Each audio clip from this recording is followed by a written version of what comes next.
Mungkin agama Protestan merupakan agama yang paling banyak cabangnya di dunia.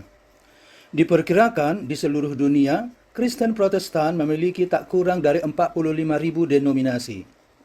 Di Indonesia sendiri, hingga tahun 2023, Kristen Protestan memiliki 600 lebih denominasi. Pertanyaannya adalah, mengapa agama Protestan di Indonesia memiliki begitu banyak denominasi? Mau tahu apa jawabannya? Dilansir dari berbagai sumber, inilah dia 5 penyebab utama banyaknya denominasi Kristen Protestan di Indonesia. Namun sebelum kita masuk pada pembahasan tersebut, terlebih dahulu kita pahami apa yang dimaksud dengan denominasi. Never really know what's going on. Denominasi diartikan sebagai sebuah kelompok keagamaan dalam kekristenan yang dapat diidentifikasi dari satu nama dan dari satu struktur. Dua gereja dianggap sebagai dua denominasi yang berbeda bila keduanya memiliki nama dan struktur yang berbeda meskipun alirannya sama. Jadi, Huria Kristen Batak Protestan atau HKBP dan Gereja Kristen Protestan Simalungun atau GKPS misalnya adalah dua denominasi yang berbeda. Meskipun sama-sama beraliran Lutheran, tetapi nama dan strukturnya berbeda. Look at me sometimes like all you want to do is run. Penyebab pertama dari banyaknya denominasi Kristen Protestan adalah perbedaan teologi. Dalam agama Kristen terdapat banyak doktrin dan konsep ketuhanan karena adanya perbedaan teologi.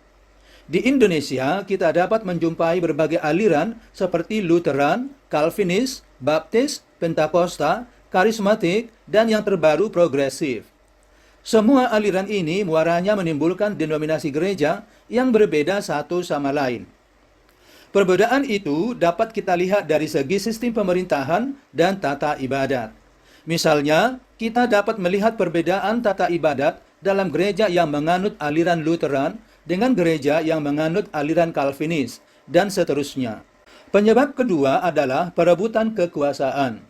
Harus diakui bahwa gereja adalah sebuah sistem organisasi yang memiliki pemimpin dan pengikut. Dalam sebuah sistem organisasi, tak terkecuali organisasi gereja, perebutan kekuasaan merupakan hal yang lazim terjadi. Faktor penyebabnya beraneka ragam. Salah satunya adalah ketidakpuasan.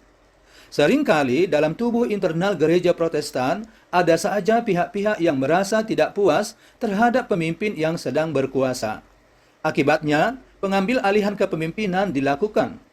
Mungkin secara normal atau legal, dan mungkin juga secara paksa.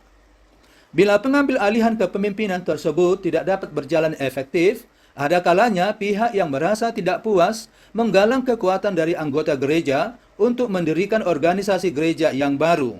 Dengan demikian, muncullah kelompok atau denominasi baru. Misalnya, dari gereja HKBP sebagai induk, muncul beberapa gereja baru seperti HKI, GKPI, GKPS, dan lain-lain. Penyebab ketiga adalah praktek korupsi dan skandal-skandal gereja. Oleh kaum Protestan, Martin Luther sangat dipuja sebagai tokoh reformasi atau pembaharu gereja. Salah satu isu yang diangkat Luther untuk menyerang gereja Katolik adalah praktek korupsi. Barangkali Martin Luther berpikir bahwa dengan teologi baru yang diajarkannya, gereja dapat terbebas dari praktek korupsi dan skandal-skandal lainnya, terutama skandal keuangan. Namun ternyata Martin Luther salah besar. Faktanya, gereja-gereja Protestan di Indonesia misalnya tidak pernah terbebas dari berbagai skandal, termasuk korupsi. Bahkan, skandal-skandal keuangan yang kerap terjadi dalam tubuh gereja Protestan justru menjadi salah satu faktor besar terjadinya perpecahan gereja. Penyebab keempat adalah magisterium individual. Meskipun istilah magisterium individual tidak muncul secara eksplisit, namun dalam prakteknya, istilah ini sangat nyata adanya.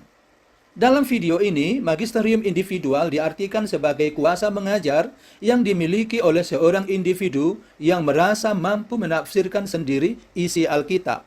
Berbeda dengan magisterium yang dimiliki gereja Katolik, magisterium individual dalam gereja Protestan tidak memerlukan otoritas pihak manapun untuk menilai apakah tafsiran individu tersebut benar atau salah. Yang diperlukan di sini adalah kemampuan berargumentasi untuk mempertahankan tafsirannya dan memenangkan perdebatan agar ajarannya dapat dikembangkan.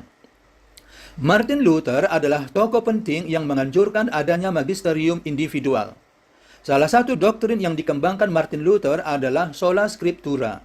Dengan doktrin ini, dimungkinkan setiap orang bebas melakukan penafsiran terhadap isi Alkitab. Akibatnya, banyak bermunculan teologi-teologi baru yang berbeda satu sama lain, terlepas apakah perbedaan itu mayor atau minor. Namun semuanya itu menimbulkan perpecahan dalam tubuh gereja dan membentuk denominasi baru. Misalnya, dari aliran Lutheran muncul aliran-aliran lain seperti Calvinis, Injili, Pentakosta, dan Karismatik. Dewasa ini yang terbaru muncul adalah aliran progresif. Penyebab kelima adalah budaya. Dalam kekristenan tidak ada kewajiban bagi umat untuk mengekspresikan iman mereka dengan cara yang persis sama. Dengan kata lain, orang-orang Kristen dari latar belakang budaya yang berbeda dapat mengekspresikan iman mereka sesuai dengan kebudayaan yang mereka hidupi. Misalnya, orang Jawa dapat mengekspresikan iman mereka sesuai dengan budaya Jawa, orang Batak sesuai dengan budaya Batak. Demikian pula dengan budaya-budaya lain seperti Dayak, Bugis, Flores, Maluku, Papua, dan sebagainya. Munculnya gereja-gereja kesukuan seperti HKBP, GKPS, BNKP, Gemit, dan lain-lain merupakan contoh yang sangat baik betapa elemen budaya lokal dapat mempengaruhi adanya perbedaan gereja, baik dari segi tata ibadat maupun sistem pemerintahan gereja. Look at me sometimes like all you want to do. Baiklah pemirsa, demikian diskusi kita kali ini. Thank you very much for watching. Goodbye and take care. See you next.